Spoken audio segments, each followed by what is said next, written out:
planning is everything. There are so many changes ahead of us over the next 16 months or so that it's very, very important that an IFA practice does have a cohesive plan to take them through and to beyond RDR. We're not looking at people just becoming RDR compliant. We're looking for IFA practices to be very, very profitable post-RDR, and that's a real challenge for a lot of people. So it's very, very important that they create a plan, stick to that plan, review it on a regular basis, but that plan should create certain waypoints which they can then test and see how well they're progressing against their objectives.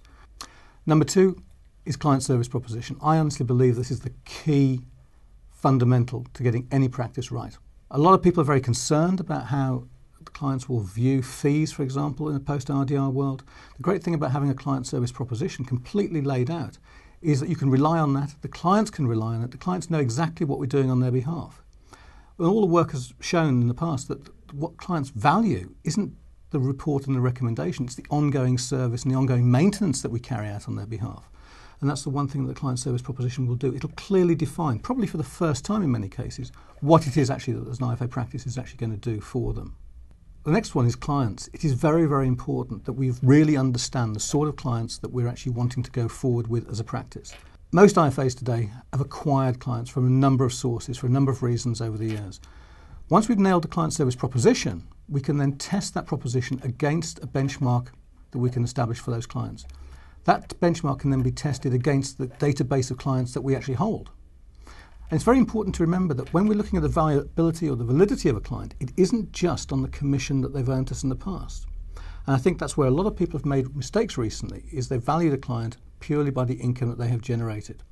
We have to remember that the shape of income will change in a post-RDR world, that we need to evaluate a client's viability for the practice on how much they are prepared to pay and how much we can ongoing charge them, and at the same time to calculate what the cost of maintenance of that relationship is. The fourth point is service and delivery.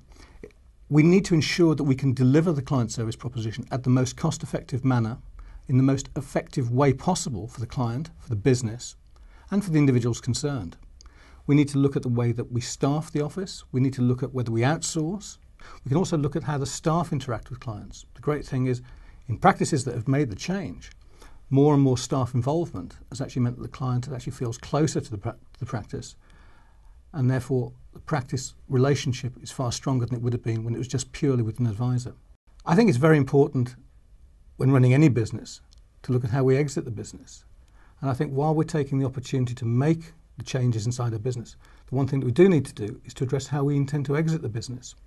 Is it something that we will pass on to other people within the family, to other directors or partners in the business, or is it something we wish to sell? In every case, we need to work out how we personally remove ourselves from the business, what our ongoing relationship will be. In some cases, it will stay on as a consultant. In others, it'll be a clean cut.